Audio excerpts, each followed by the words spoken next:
We're getting ready to mark out where we want our brackets for the house, and I'm starting in this front left corner here that's next to the garage because this is going to be the high traffic area next to the drive where everybody's going to be walking by it.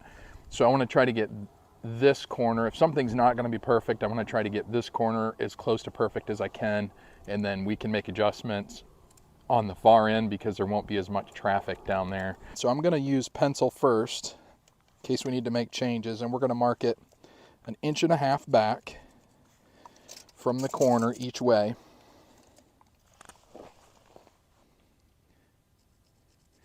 And this will kind of give us a starting point of where we need to be.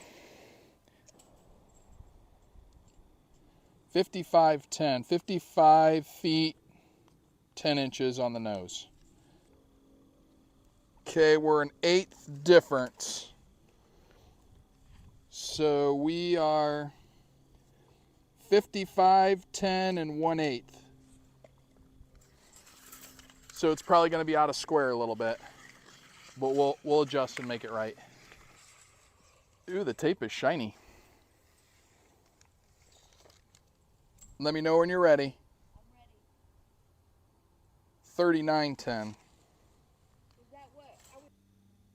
I'm not too worried about a 16th, so let's call it 39 feet 10. So we're about 1/8 inch off. Should be 69, 6 7/8, and we're at 69.7. So that's 1/8 off. Let's check the other way and see how far off we are there. We can adjust that a little bit if we need to. Just wait so you don't bend it. We're not touching anything. 69, 6 7/8. So that's right on the money. So I think what needs to happen is then that back corner needs to come in slightly.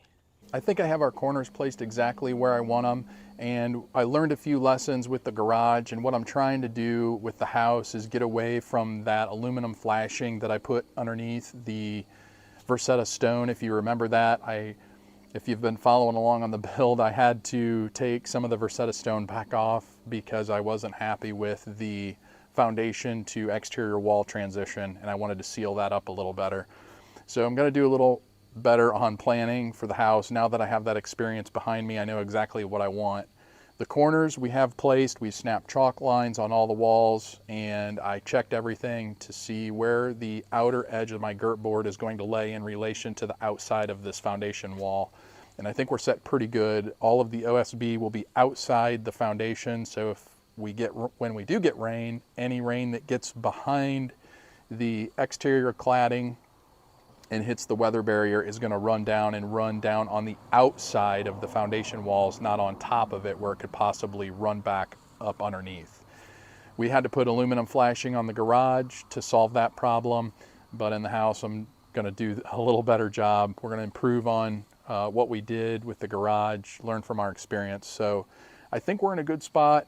I have all the corners marked with a felt tip marker, so hopefully those stay. I'm going to be gone for the weekend as our NASCAR team goes out to Phoenix for the championship race. We'll come back next week and hopefully start getting some of these brackets set. Okay, well, the weekend didn't go too well for us, but we're back and we're going to get the corner brackets split in half here and get these things set. I just checked our measurements and the corner placements and everything looked good. So we're going to get right down to splitting these in half.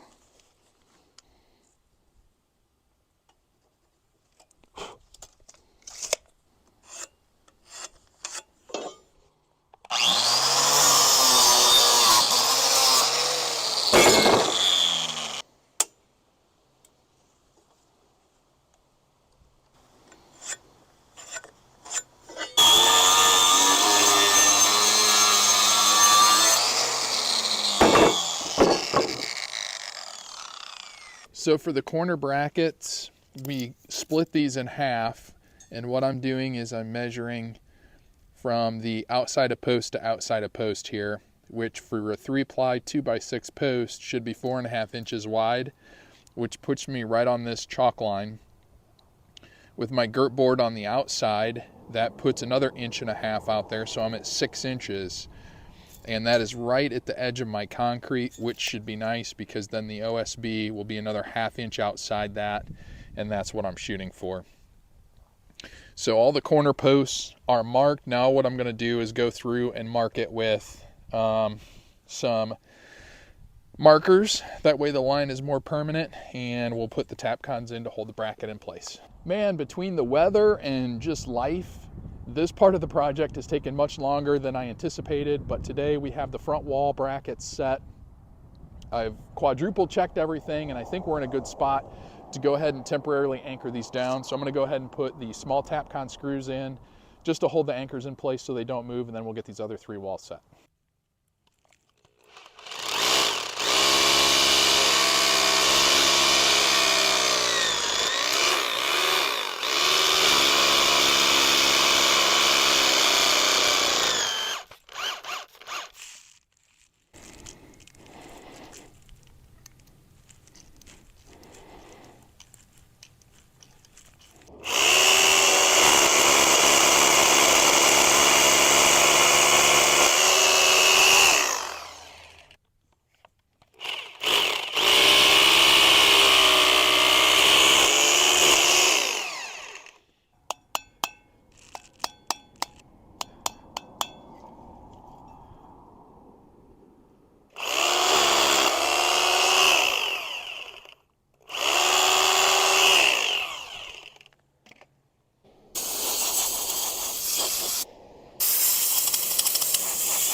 The last step to fasten these brackets to the foundation wall is putting in the concrete anchors. We have everything Tapconned in to hold everything in place, and now we're going to go back through and put the main anchors in. Where I bought these brackets, they also came with the hardware pack. It includes everything except for the Tapcons that I used in the previous part of the video here to get these brackets fastened in place.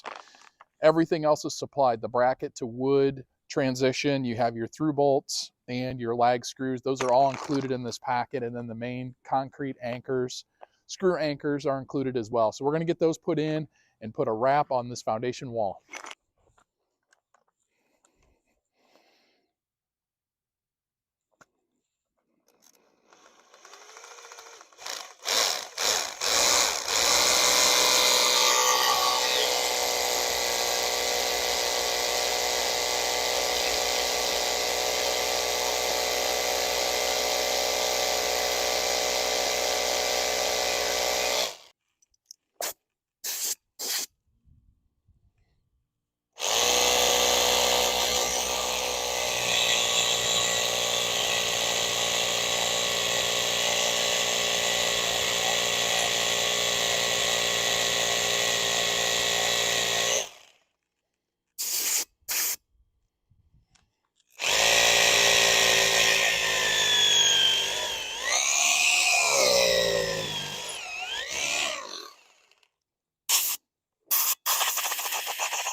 I like to finish these off by hand tightening just so I can get a feel for when the anchor actually contacts the bracket.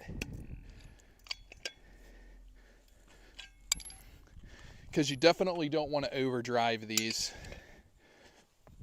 If you overdrive these, you'll reduce the uplift capacity on these anchors. So The directions just tell you to tighten it down to make contact with the bracket. So I use my impact to get it down to almost touching the bracket and then hand tighten it, so I get a really good feel for how tight this bolt actually is up against the bracket.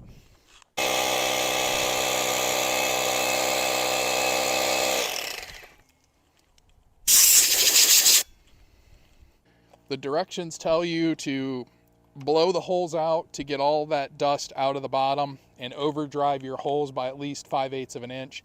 I'm going an inch just because that's the max on my bit, and it seems to be working out pretty good so far, except when you hit that stupid rebar.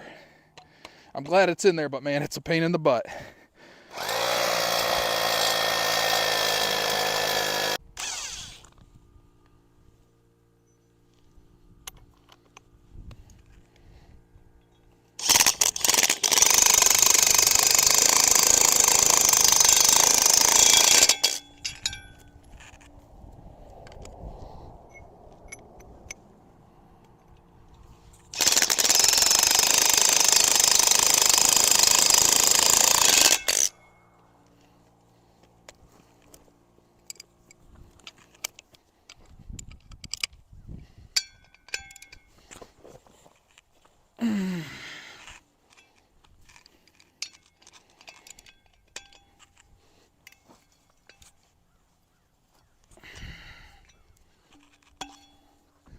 Well guys, that's 4 brackets, and at the rate I'm going, I'm not going to have enough cell phone battery to show you guys the rest of this process, but I think you get the idea of how to do this. It's really not that hard. Just follow the directions that come with it. I'll put a link in the description below so you guys can read up on all the specs if you want to use these sturdy wall brackets for your post frame build. Thanks for watching. I'm going to get the rest of this stuff finished up hopefully tonight while I still got some sunshine, and move on to the next phase of the build. Thanks for watching. We'll see you on the next video.